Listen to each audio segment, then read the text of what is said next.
जो फिर से आप सब लगभग 8 घंटे से यहाँ विराजित है। जैसे कृष्ण के जन्म उत्सव पर पानी के साथ बरस रहा था, वैसा ही पानी बरस रहा है। उसके बाद भी आप मजबूती से खड़े हैं, इसका मतलब है कि श्रीनिवास तिवारी जी ने जो रास्ता दिखाया उस पर हम सब दृढ़ है। सही है कि गलत? आज से लगभग 1 महीने पहले हमारे विधायक जी अभय मिश्रा जी के आदेश पे हम सब यहाँ उपस्थित हुए थे।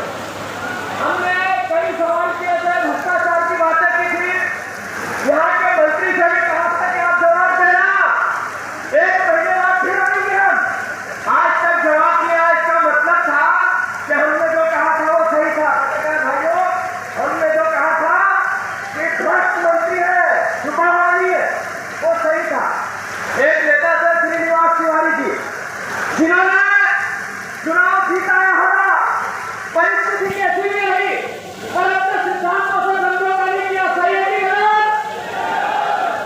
एक नेता थे सुंदरलाल तिवारी जी, जो मेरे साथ बैठते थे विधानसभा में मेरी सीट पे विधायक रहते हुए। उन पर शिक्षकों का कोई मामला लाकर उनको केस गिरफ्तार करने की बात थी, सजा देने की बात थी। सवाल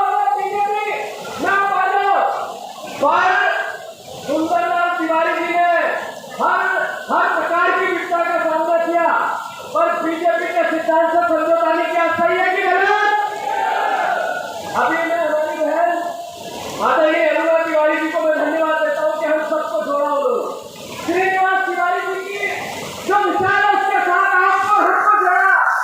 जो लोग सत्ता के लिए बीजेपी का दामन थाम चुके हैं वो श्रीनिवास तिवारी जी के सिद्धांतों को नहीं अपनाते। जो लोग कांग्रेस में है, संघर्ष कर रहे हैं, वो श्रीनिवास तिवारी जी के सिद्धांत को अपनाते हैं। सही है कि गलत? आदरणीय महापौर जी, मैं धन्यवाद देता हूँ आपको कि इतनी विपदा, इतना कठोर प्रशासन का तांडव राजेश शर्मा ने जिस तरीके का व्यवहार किया उस मूर्ति को लगाने को लेकर, राजेश शुक्ला ने, यह सब पूरे हिमाचल जनता ने देखा। उसके बाद आपने जो काम किया सराहनीय है। जरा हमारे भाई के लिए जोरदार ताली बजाओ, हमारे महापौर के लिए। आदरणीय अध्यक्ष जी, शहर के और ग्रामीण के सम्मानित पूरा मंच, आदरणीय हमारे सीएलपी के नेता, मैं आग्रह करना चाहता हूँ आप सबसे कि मैंने जिनका नाम लिया वो महत्वपूर्ण है, पर आप सब भी महत्वपूर्ण है। पानी गरज रहा है। आज देश के प्रधानमंत्री हमारे उमंग सिंगार जी की कॉन्स्टिट्यूंसी में आए हैं, धार में, देश के प्रधानमंत्री, और उन्होंने कहा स्वदेशी अपनाओ देश बचाओ। आपका भाषण है, आत्मनिर्भर भारत बनाना है। एक नेता थे श्रीनिवास तिवारी जी, जो कहते थे वो करते थे। एक नेता है नरेंद्र मोदी, जिन्होंने कहा आत्मनिर्भर भारत बनाना है, स्वदेशी अपनाना है। वो चश्मा पहनते हैं रेबिन का, वो सूट पहनते हैं अरबानी का, दोनों अमेरिका के हैं। वो सूट पहनते हैं, जूते पहनते हैं गुची के, वो जर्मनी का है। जो प्लेन है उनका वो जर्मनी का 1 लाख का। उनमें जो हवाई जहाज भी है 18.5 करोड़ रुपए के, वो भी अमेरिका से बन के आए। जो उनके पास गाड़ियां हैं काली, वो भी सारी जर्मन की है। वो देश को कहते हैं आत्मनिर्भर बनना है, और खुद जो सामान खुद में उपयोग करते हैं सब विदेश का है। ये कहते थे कि चाइना का माल बहिष्कार करो कोविड में, और चाइना गए और वहां का प्रोडक्शन कैसे हिंदुस्तान में है, इसकी संधि करके आया आदरणीय मोदी जी। तो एक नेता है श्रीनिवास तिवारी जी, और एक नेता है आदरणीय हमारे अपने श्रीनिवास अर्जुन सिंह जी। अभी बात होती है नेताओं के व्यवहार की, बात होती है नेताओं के कार्यकर्ताओं के प्रति समर्पण की। राजा साहब कह रहे थे मुझे कि जीतू सैकड़ों की तादाद में, सैकड़ों की। श्रीनिवास तिवारी जी विधानसभा अध्यक्ष थे। विधानसभा अध्यक्ष रहते हुए वो विधानसभा में उसके पास अधिकार था कि अपने कार्यकर्ताओं को नौकरी पर लगाने को, और फिर उनको नियमित कराने के लिए या दूसरे विभाग में बदलने के लिए वापस एक नोटिस भेजते थे। और हमारे उनके कार्यकर्ताओं को जब विधानसभा में नई जगह बनती थी तो फिर नए कार्यकर्ताओं को अवसर मिलता। मतलब ये कि अपने कार्यकर्ताओं को रोजगार दिलाने के लिए सब कुछ करते थे। कितने परिवार के लोग हैं जरा श्रीनिवास तिवारी जी ने आपके परिवार का सहयोग क्या हाथ उठा करके बताओ।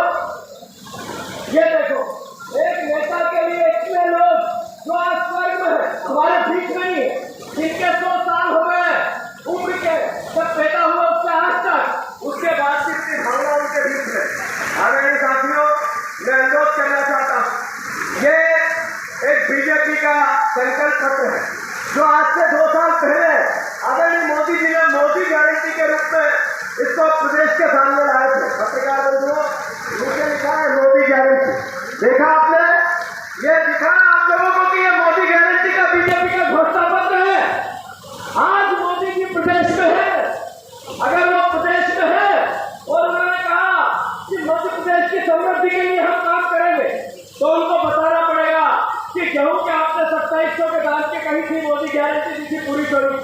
आपने 3100 धान की मोदी गारंटी थी, पूरी क्यों नहीं की? आपने 4000 रुपये पत्ता के बोनस का कहा था, मोदी गारंटी थी, वो पूरी क्यों नहीं हुई? अरे किसान को घर खेत में बिजली देने की बात थी, आपने वो पूरी क्यों नहीं की? आपने किसानों को 0% ब्याज की योजना थी, वो कहाँ चली गई? क्या बताओ, 3000 घरों को देने की बात की थी, आत्मनिर्भर बहन। मोदी जी ने एक बात और कही है, एक बात ये कही कि हम 4 पिलरों पर विकास करना चाहते हैं, एक किसान, एक युवा, एक महिला और एक गरीब। मैं पूछना चाहता हूँ मोदी जी, आपको बताना पड़ेगा कि आज 81 करोड़ लोग सरकारी राशन पे है, तो आपके राज्य में तो गरीबी बढ़ी, सबसे बड़ा युवा बेरोजगार है, तो आपके राज्य में तो बेरोजगारी बढ़ी। आपने कहा था हम 3000 बहनों को देंगे, आज तक आपने मोदी गारंटी पूरी नहीं की, तो बहन आत्मनिर्भर कैसे होगी? और जब आपने ये कहा कि आत्मनिर्भरता का पैमाना किसान है, तो उससे जो वादे किए वो चाहे गेहूं के, धान के, अरे यूरिया खाद नहीं मिला, रीवा में लठ चले, किसान भाइयों को लाठियां चली, उसकी बहनों को मारा गया। अरे हर जगह खाद को लेकर तानाशाही बचाई, वो आपकी सरकार बीजेपी की मोदी गारंटी पूरी नहीं हुई, तो कैसे माने हम कि आप जो बोल के जा रहे हैं सही है? हम सब हाथ ऊंचे करके आज इस पवित्र दिन पर संकल्प लें कि 30 की 30 सीट कांग्रेस को श्रीनिवास तिवारी जी के श्रद्धांजलि के रूप में, अर्जुन सिंह जी की श्रद्धांजलि के रूप में एकत्रित होकर, एकजुट होकर हाथ ऊंचे करके बताओ कि कांग्रेस को दिलाइए। सब एक साथ, मंच वाले भी एक साथ, राहुल भैया सबको हाथ ऊंचे करने पड़ेंगे, तभी आपका जो वचन आपने दिया पूरा होगा। मैं एक बार फिर से भारत